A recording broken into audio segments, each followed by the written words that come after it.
alta. ¿Y cómo inciden las emociones a la hora de nosotros escoger los alimentos? ¿Qué impacto están teniendo en el organismo? ¿Qué es lo que nos ocurre? Mira, lo primero que pasa es que al bajar nuestra energía vital, se activan estos patrones de comportamiento que tiene nuestro ego, nuestra personalidad, y que muchas veces o los heredamos o los aprendemos en la temprana infancia. Normalmente sabemos, ¿cierto? Entre los 0 y los 7 años nosotros formamos nuestra personalidad. Ahí quedan las creencias esenciales, más impregnadas.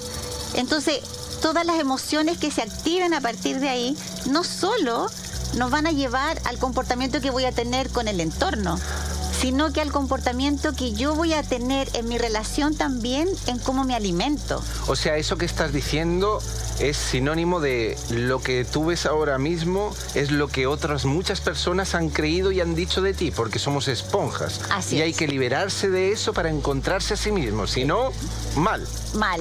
O sea, el gran trabajo es conocernos a nosotros mismos. Es que ahí yo quisiera hacer una intervención, nos juega en contra el ego. En este caso el ego, que es malo, porque entra el ego y el ego no nos permite vernos nosotros mismos, sino que utilizar todos los mecanismos de defensa, que tú tienes la culpa, que tú hiciste algo, entonces no puedo entrar a mi casa interna.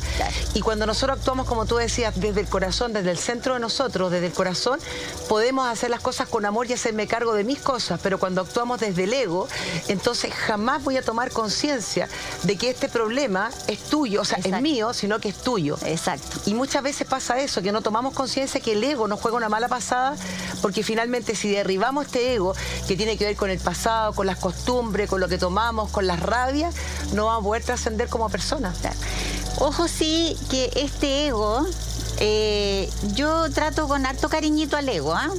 Normalmente cuando explico del ego, es verdad, son estos patrones que nosotros aprendimos en la temprana infancia, pero son heridas que tiene ese niño. Entonces, si un niño tiene una herida, si un niño tiene un dolor, ¿qué haríamos nosotros como adultos con ese niño? Le arroparlo, lo primero arroparlo, obviamente. No es lo mismo, ¿cierto?, seguir los caprichos del ego que cuidarlo, entregarle la luz, o sea, en términos energéticos, que es mi mirada, iluminarlo, elevar esa energía hacia la luz, hacia el amor, hacia emociones que sean constructivas.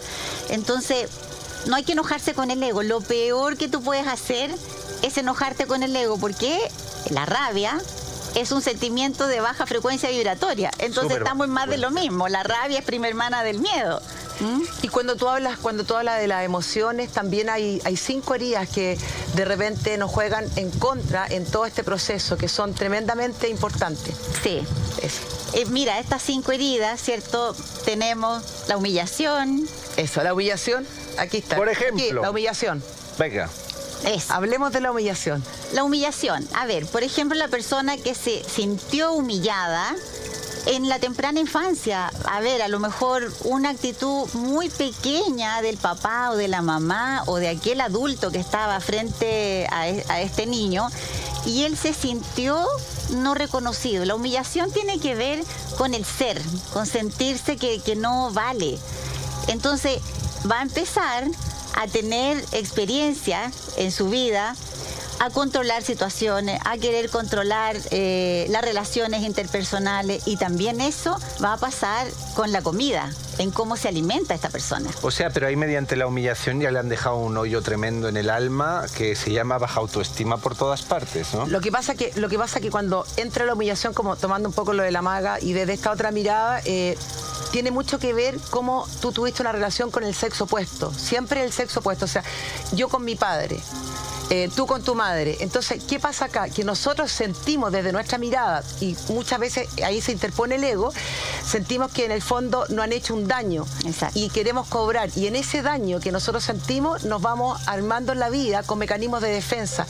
Entonces tenemos que demostrar y tenemos que controlar para poder sentirnos bien. Exacto. Y en ese controlar cometemos errores, incluso con la comida. En el fondo, el que es humillado siempre siente, es súper especial este punto, el que es humillado siempre siente que tiene que estar demostrando, pero además viene con la idea de vivir.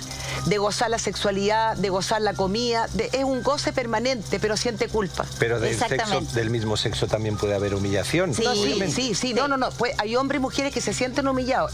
La humillación viene desde la temprana infancia con el sexo opuesto, padre o madre. La relación que tiene con el padre una mujer. Que se gatilla, ¿ya? Pero también se puede gatillar en otras situaciones. Yo hago siempre una mirada general, una mirada integral. Nada es lineal en la vida. Entonces, ¿qué pasa? Genera la persona que se sintió humillada, esos patrones los va a reconstruir, repetir después en la vida, a menos que haga este trabajo que nosotros estamos proponiendo. De cortar por lo sano ahí. De cortar por ahí, de tener conciencia, de mirarme y de saber que yo soy, yo existo. Y existo y ocupo un lugar en este universo, en este espacio, en esta tierra, y no tengo que hacer nada para poder existir, para poder valer. No necesito que otro tampoco me diga que yo valgo. Simplemente valgo porque soy, porque existo. Y porque estás en el planeta Tierra, porque estoy en el planeta Tierra, estoy aquí. Entonces ahí, ¿qué pasa con esas personas? Cuando se gatilla eso, aparecen conductas masoquistas.